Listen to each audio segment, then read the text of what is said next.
From the 2008 financial crisis to the Brexit to the rise of Donald Trump, these are, to my mind, all the signs of the Western model in deep trouble.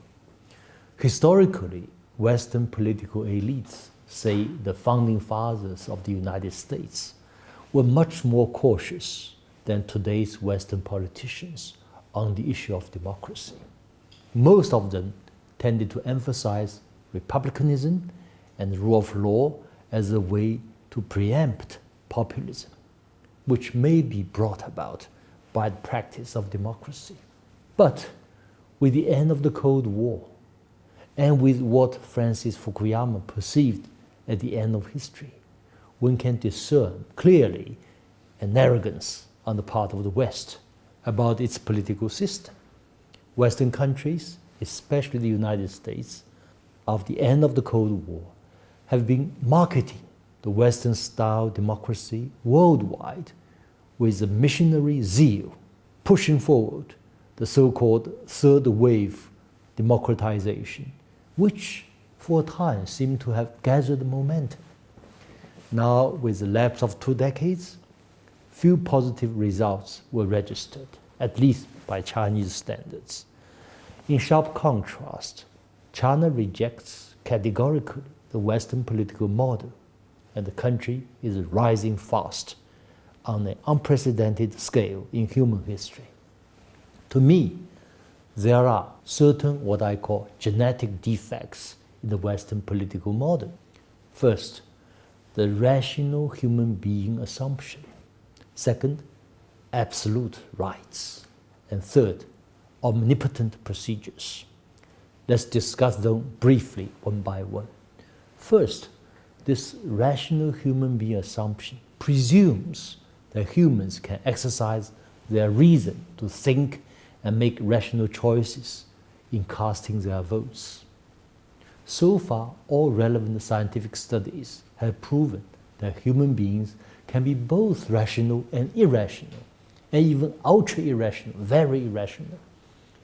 With the growing role of the money in politics and the spread of new social media in politics, there may well be a rise of irrationality. So many politicians tend to take advantage of voters' irrationality, playing the populist card in the hope of winning votes and making more personal gains. In fact, we all know Adolf Hitler came into power this way in the 1930s. The rise of the new social media today has furnished a fertile ground for expanding the irrationality of human beings, to my mind.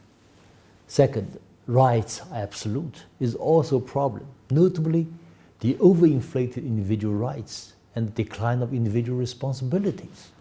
There are so many rights, each of which is exclusive, non-derogative, and absolute, leading to conflict of rights.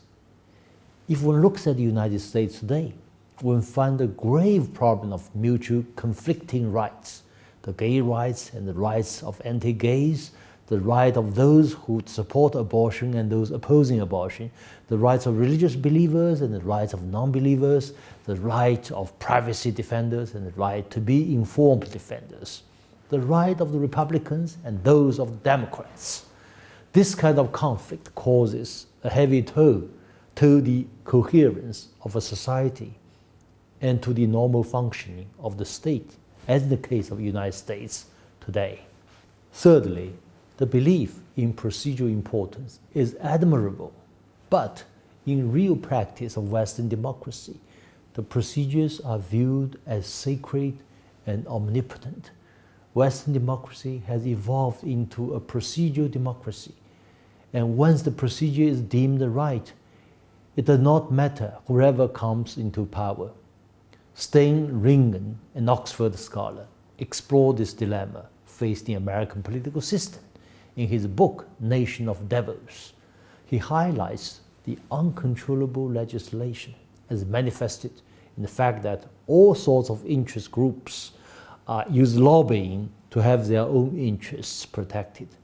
He described the dilemma that if the United States wants to carry out reforms, it needs to amend the Constitution Yet, constitutional amendments have to go through prohibitive procedures. In other words, due to procedural reasons, reforms can hardly be authorized by American-style democracy. And how can you expect a sick man to cure a sick man? Stan Ringen deplores. Once the procedural justice has been taken as justice itself and made absolute, the consequence is often substantial injustice. As a matter of fact, many enlightened people in the West have come to realize the deep trouble with the Western political system. I remember in Belgium, after going through a crisis of more than 500 days without central government, many Belgian intellectuals published a manifesto in November 2011, vehemently criticizing the failure of the Western democracy to keep pace with the changing times. The statement says, except for democracy, innovations all over the world are everywhere. For instance, companies must continuously reform. Scientists must go beyond disciplinary boundaries. Athletes must keep on breaking world records. And artists must keep on bringing forth the new. But we're speaking of the form of democracy, social organization.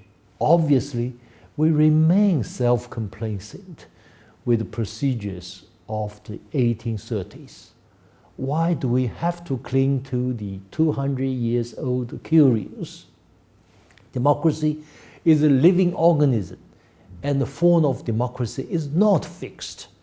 It should continuously develop to meet the demands of our times. Thank you.